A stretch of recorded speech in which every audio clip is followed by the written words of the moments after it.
فرمایا تم سعد کی غیرت پہ تعجب نہ کرو، انا اغیر من سعد، محمد کی غیرت سعد سے بھی زیادہ ہے صلی اللہ علیہ وسلم، اور اللہ رب العزت کی غیرت محمد الرسول اللہ کی غیرت سے بھی زیادہ ہے۔ یہ فطرت ہے انسان کی، اور صرف انسان ہی نہیں، یہ فطرت جانوروں اور حیوان کے اندر بھی موجود ہے۔ عمر بن میمون رضی اللہ عنہ وارضا روایت فرماتے ہیں، صحیح بخاری کے اندر یہ حدیث ہے جس کی شرح تفصیل سے فتح الباری کے اندر موجود ہے، کہ یمن کے علاقے کے اندر میں بکریاں چرا رہا، اچانک کیا دیکھتا ہوں ایک باندر اور بندریا آئے، بندریا کا ہاتھ باندر نے اپنے سر کے نیچے رکھا اور سو گیا۔ تھوڑی دیر کے بعد ایک پستہ قد کا جانور آیا، باندر آیا، اس نے اس کو پہلے پتھر مار کے جگایا اور پھر آنکھ کے اشارے سے اپنے پاس بلایا، اور ایک اوٹ میں ہو کر انہوں نے بدکاری کی، زنا کیا، میں ان کو دیکھتا رہا۔ اس کے بعد وہ بندریا واپس آئی اور واپس آ کے اپنے ہاتھ کو دوبارہ اس باندر کے سر کے نیچے دے کر لیٹنے کی آہستہ سے کوشش کرنے لگی کہ وہ باندر ہڑبڑا کر اٹھ بیٹھا اور اس کی بو سونگھ کر زور زور سے چیخنے لگا۔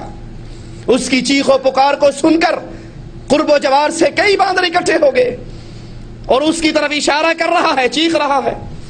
وہ باندر پھیل کے وادی کے اندر، بالآخر اس پستہ قد کے ثانی باندر کو تلاش کیا، پکڑ کر لائے، اور پھر انہوں نے ساروں نے مل کر اس بندریا کو اور باندر کو ایک گڑھے میں دفن کیا اور پتھر مار مار کے رجم کیا۔ عمر بن میمون کہتے ہیں میں نے بھی ان کے ساتھ ایک پتھر مارا۔ یہ جانور کی غیرت ہے، اور انسان کی غیرت اس کا کیا کہنا؟ انسان کی غیرت، اس کی فطرت اپنی عزت میں اللہ کی حدود کی پامالی پہ صبر نہیں کیا کرتی۔ اسی لیے حضرت عائشہ رضی اللہ تعالی عنہا فرماتی ہیں، رسول اللہ صلی اللہ علیہ وسلم نے اپنی ذات کے لیے کبھی انتقام نہیں لیا، کبھی انتقام نہیں لیا۔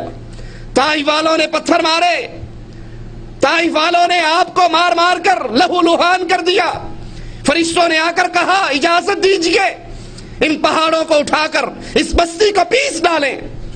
آپ نے کہا نہیں، مجھے اللہ سے امید ہے یہ نہ صحیح ان کی نسلوں سے نکلنے والی اولاد ضرور لا الہ الا اللہ کے اقرار کرے گی۔ اسی طرح حدیث میں آتا ہے، رسول اللہ صلی اللہ علیہ وسلم، مسند احمد میں یہ روایت، ایک شخص اللہ کے نبی کے پاس آ کر کہتا ہے مجھے زنا کی اجازت دیجیے۔ لوگوں نے بڑے تعجب اور حقارت سے اس کو دیکھا، ڈانٹنے لگے۔ آپ نے کہا نوجوان قریب آؤ، اپنے قریب بٹھا کر کہتے ہیں کیا تو اپنی والدہ کے لیے اس عمل کو پسند کرتا ہے؟ وہ کہنے لگا نہیں اللہ کی قسم میں پسند نہیں کرتا۔ کہا تو پسند نہیں کرتا تو لوگ بھی اپنی ماں کے لیے پسند نہیں کرتے، کیا تو اپنی بہن کے لیے پسند کرتا ہے؟ اس نے کہا قربان جاؤں اللہ کی قسم نہیں پسند کرتا۔ کہا لوگ بھی اپنی بہن کے لیے پسند نہیں کرتے۔ کہا کیا تو اپنی بیٹی کے لیے پسند کرتا ہے؟ کہا نہیں اللہ کی قسم میں اپنی بیٹی کے لیے بھی پسند نہیں کرتا۔ فرمایا پھر سن، لوگ بھی اپنی بیٹی کے لیے پسند نہیں کرتے، کیا تو اپنی خالہ اور پھوپھی کے لیے پسند کرتا ہے؟ کہا نہیں۔ آپ نے کہا پھر سنو، لوگ بھی اپنی خالہ اور پھوپھی کے لیے پسند نہیں کرتے۔ پھر اس کو قریب کیا، اپنا ہاتھ اس کے اوپر رکھا اور کہا اللہ اللہم اغفر ذنبہ وطہر قلبہ واحسن فرجہ، اللہ اس کے دل کو پاک کر، اس کے گناہ کو معاف کر، اس کی شرمگاہ کو پاکیزہ کر۔ اس نے عہد کیا اللہ کے نبی صلی اللہ علیہ وسلم میں دوبارہ اس قسم کا سوال نہیں کروں گا، اور نہ پھر یہ خیال اس کے دل پر دوبارہ آیا۔ یہ غیرت ہے مومن کی، جس طرح وہ پسند نہیں کرتا، اب جس سے یہ بدکاری کی جائے گی وہ آخر کسی کی ماں، کسی کی بہن، کسی کی بیٹی، کسی کی بچی، کسی کی خالہ اور پھوپھی ہے، جیسے تو پسند نہیں کرتا لوگ بھی پسند نہیں کرتے۔ لیکن آئیے، سب سے بڑا مقام غیرت کا، سب سے بڑے جذبات جاگنے کا موقع کون سا ہے؟ جب اللہ اور اس کے رسول پر حرف آئے، جب اللہ اور اس کے رسول کی شریعت کو پامال کیا جائے۔ اہل ایمان کبھی برداشت نہیں کیا کرتے۔ جس کے بے بہا قصص اللہ کے نبی صلی اللہ علیہ وسلم کی سیرت ہمیں بتاتی ہے۔ کعب بن اشرف یہودی، مالدار، بدر کے اندر جب مسلمانوں کو بہترین فتح ہوئی، یہ اللہ کا دشمن برداشت نہ کر سکا، مکے میں گیا، کفار کو بھڑکایا، اپنی مدد کا یقین دلوایا، ان کے جذبات کو آگ لگائی، یہاں بھی اس کی آگ ٹھنڈی نہ ہوئی، واپس آیا اور واپس آ کر رسول اللہ صلی اللہ علیہ وسلم کے اصحاب کرام کی خواتین کے بارے میں گندے اشعار لکھے۔ اللہ کے رسول صلی اللہ علیہ وسلم نے آواز لگائی، من لقاب ابن اشرف، کون ہے جو قاب ابن اشرف کا سر کاٹ کر لائے؟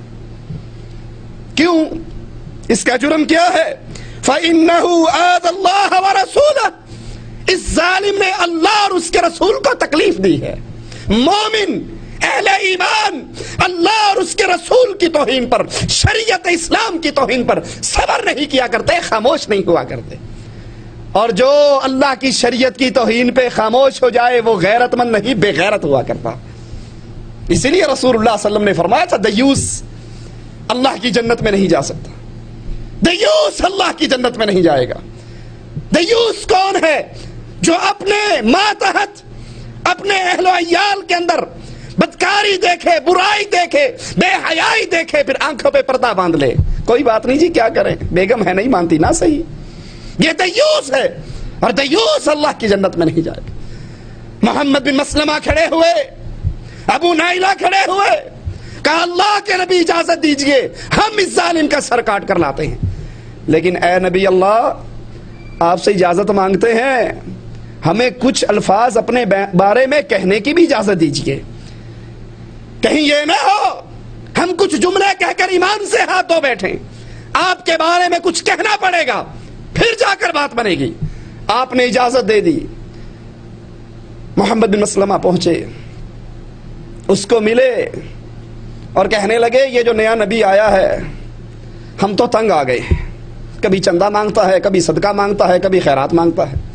وہ کہنے لگا ابھی سے کیا، ابھی تو ابتدائے عشق ہے، آگے آگے دیکھو ہوتا ہے کیا، میں تو تمہیں پہلے منع کرتا تھا، کہا مجبور ہو گئے ہیں، چھوڑ بھی نہیں سکتے، تاکہ اس کا انجام دیکھیں، ہمیں کچھ کھجوریں دے دو، کچھ مال دے دو، کچھ پیسہ دے دو۔ کہا اس شرط پہ میرے پاس کچھ رہن رکھو۔ کہا کیا رکھیں؟ کہا اپنی بیویوں کو چھوڑ جاؤ۔ کہا تو عرب کا بڑا حسین، مالدار، تاجر، تیرے پاس چھوڑ کے انہیں فتنے میں مبتلا کرنا ہے؟ کہا پھر اپنی اولاد کو چھوڑ جاؤ۔ کہا اولاد کو لوگ تانا دیا کریں گے کہ چر درہم کے ٹکے میں چند کھجوروں کے بدلے میں تیرے باپ نے رہن رکھ دیا تھا، یہ بھی عار ہے۔ کہا پھر کیا چاہتے ہو؟ کہا اپنا اسلحہ تیرے پاس رکھتے ہیں، اسلحہ رکھتے ہیں، وہ رکھ لے اور مال دے دے۔ اسی طرح ابو نائلہ نے کہا، اسی طرح باقی صحابہ نے کہا۔ تاریخ مقرر ہو گئی، رات کے اندر اندھیرے میں گئے، اس کو آواز لگائی، اس کی بیوی کہنے لگی اس آواز پہ نہ جا، اس آواز میں سے خون ٹپک رہا ہے۔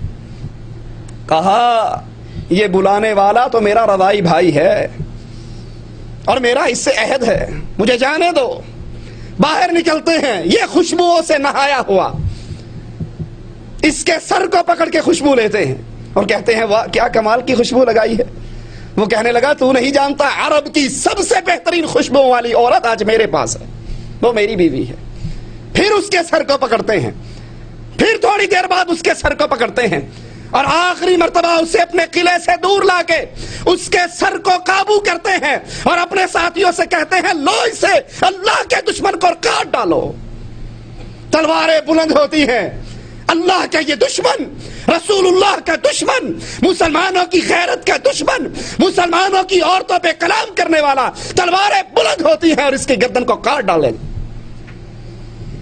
یہ صحابہ اس کا سر لے کر رسول اللہ صلی اللہ علیہ وسلم کی طرف چلتے ہیں، اللہ اکبر کا نعرہ لگاتے ہیں، اللہ کے نبی جواب میں خوشی سے نعرہ لگاتے ہیں اور جا کر اس ظالم کی گردن کو رسول اللہ صلی اللہ علیہ وسلم کے قدموں پہ رکھ دیتے ہیں۔ یہ غیرت ہے اہل ایمان کی۔ ابو بکر صدیق رضی اللہ عنہ وارضا مدینے کی گلیوں سے گزرتے ہوئے یہودیوں کے محلے سے گزرے، ایک یہودی کہہ رہا ہو ان اللہ فقیر ونحن اغنیاء، اللہ فقیر ہے ہم غنی ہیں، اللہ ہم سے صدقہ خیرات چندے مانگتا۔ خاموش ہو کے نہیں گزرے، خیر صلی اللہ کیا کریں جی، اگر اس کا جواب دے دیا تو پتہ لگ جائے گا یہ مواحد ہے، رشتہ داریاں خراب ہوں گی، دوستیاں خراب ہوں گی، تعلقات خراب ہوں گے۔ اللہ کی توہین پر مواحد چپ نہیں رہا کرتا، ہاتھ سے روکتا ہے، زبان سے روکتا ہے، دل سے برا جانتا ہے، اگر ہمت نہ ہو پھر اس محفل سے اٹھ جاتا ہے۔ یہ نہیں کہ اللہ کو گالیاں دینے والے دے رہے ہیں، الصلاۃ والسلام علیکہ یا نور من نور اللہ کے نعرے پڑھ رہے ہیں، نعرہ حیدری لگ رہا ہے، نعرہ رسالت گونج رہا ہے، اور یہ مواحد